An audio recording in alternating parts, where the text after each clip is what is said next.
Okay, so now I'm going to introduce the equipment we're going to use in this lab. As you can see, this is a millikan oil drop apparatus. There are several parts of this apparatus. The first part is a camera. The camera is connected to a computer, so we can use the camera to monitor and record what's going on in the chamber. The second part is this chamber. As you can see, I'm taking it apart. There are actually several layers of it. The bottom of it is a metal plate. On top of that is a transparent plastic ring, serves as the side of the chamber. And on top of that, we have the second metal plate with a tiny hole at the center. So this is like the top of the chamber. So now there are two things you need to remember. When the oil droplet is moving up and down in the camera's view, it's actually moving in between these two plates. The reason we have two metal plates is because we want to apply electric field to those oil droplets.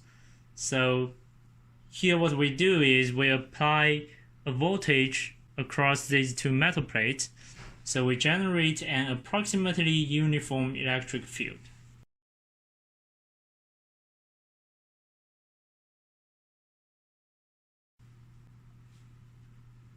And then we have this cylinder and another transparent plastic plate with a hole at the center. The reason we have these two parts are because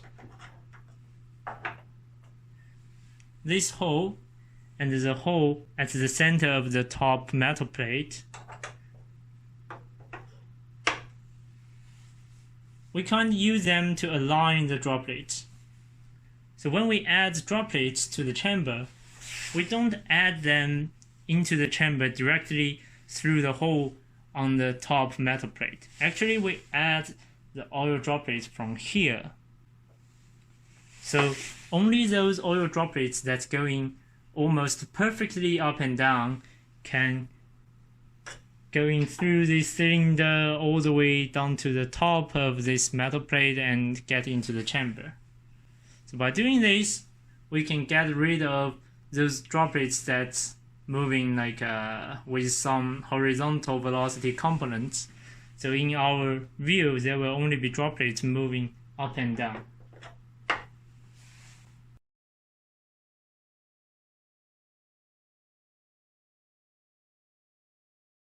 Other than these two most important parts, we have some other small things on the apparatus. The first thing is this LED right over here. This is the switch of the LED. So the LED is used to shine the chamber, otherwise it will be too dark inside the chamber and we will not be able to see the droplets. And then we have this switch on the left hand side of the chamber. As you can see, there are three levels.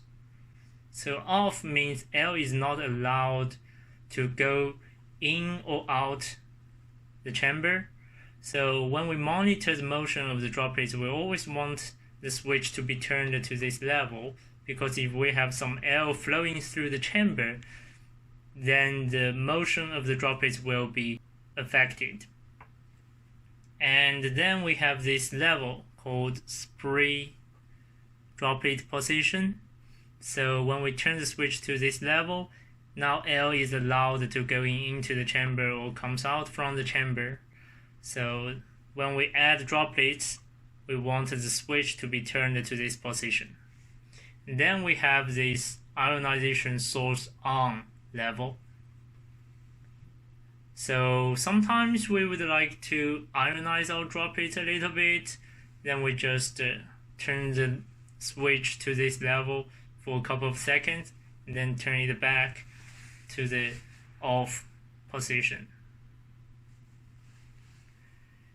One last thing, we have a temperature sensitive resistor inside the chamber and is connected to these two ports. So these two ports are connected to this DMM.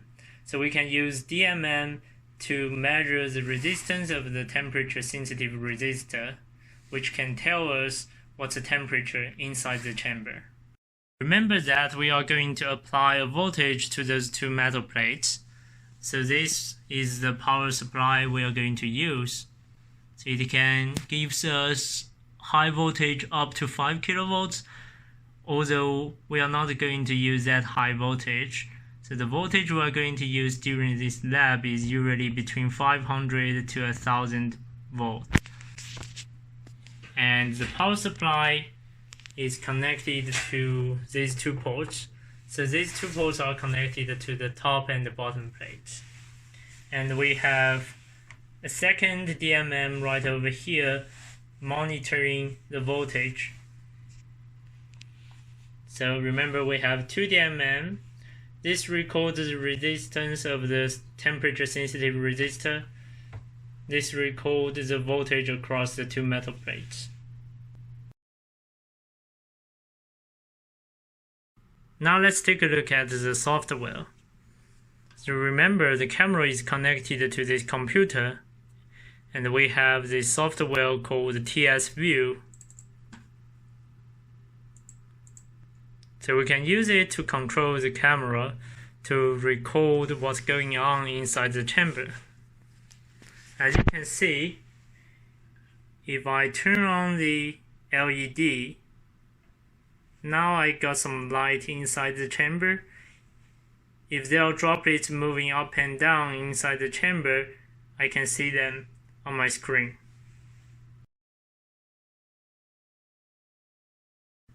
Now I'm going to show you the procedure of doing this lab. So first, we take apart the chamber and put a piece of metal ruler right over here. There are two purposes of doing this. So first, we use this metal ruler to focus the camera. So we just pull out the camera or push it in a little bit until the ruler is shown clearly on the screen of the computer. And the second purpose of doing this is because we want to film a short video about this metal ruler. Then the video can be used as a calibration to the lab. When the first step is done, then we put everything back, turn off the light. Although here I'm going to do it with the light on, otherwise it will be too dark. And turn the switch to spray droplet level. Turn on the LED.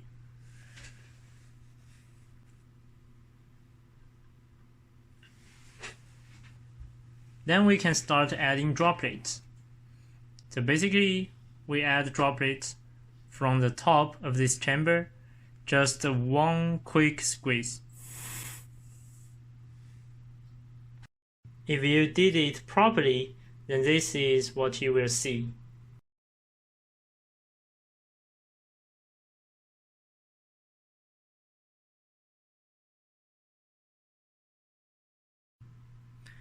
Now we know that we can see droplets clearly on the screen of the computer, so we can actually start the lab. First, we need to turn on the power supply and 2 DMM. Remember to record the resistance read by this DMM, because later on we need this data to find out what's the temperature inside the chamber. And this DMM is used to monitor the voltage across the two metal plates. So I'm going to turn the voltage to around 500 volts like this. And there's another switch right over here. So once I turn the switch to one side, then I applied some voltage across the two plates. When the switch is being turned to this middle position, it means no electric field. So when you want some field, you turn it to one side. When you don't want field, you turn it to the middle. So now with droplets being added and the power supply being turned on, we can start recording the data. The first thing we need to do is to find those droplets that's moving up when the field is on, and of course all the droplets will be moving down when the field is gone. Among those droplets, we pick one, a specific one that's not moving too fast, and it needs to be bright so it's easier for us to track it. So first we are going to allow it free fall, and when it reaches approximately like the bottom of the screen, we turn on the field to rise it, and when it gets to some high position, we turn off the field to let it free fall again. And we are going to repeat this several times and record the videos.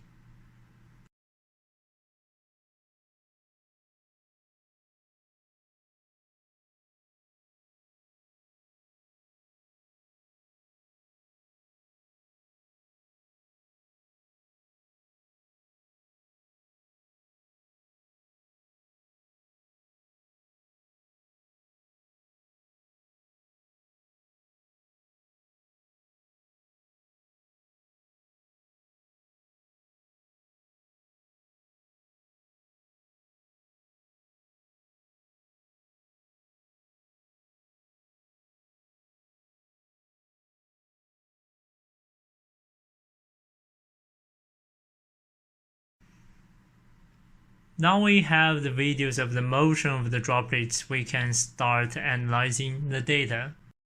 If you remember, we took a short video about the metal ruler, and we said we are going to use it as a calibration to the experiment. So now we are going to use it. So we open the video with just some kind of normal player, like here I used media player. So now it's showing on the screen, and I put a piece of transparent plastic paper, like I stick it to the screen like this, and I draw these lines according to the ruler.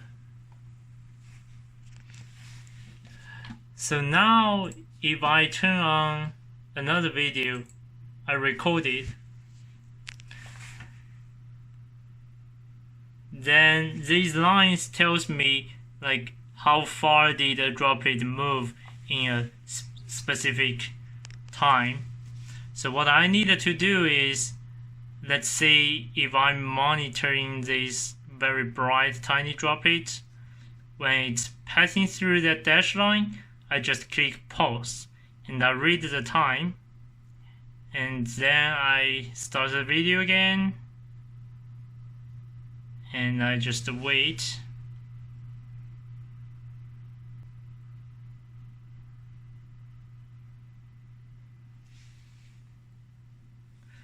Okay, so when it's passing another line, I just pause the video again and read this as like the T2. So the time difference between these two and the actual distance between these two lines, so the actual distance between these two lines is like 0.5 millimeter. So this droplet took the time difference between these 2 points to travel 0.5 millimeter. Then I can find the average free fall speed for this droplet. The same thing for rising speed.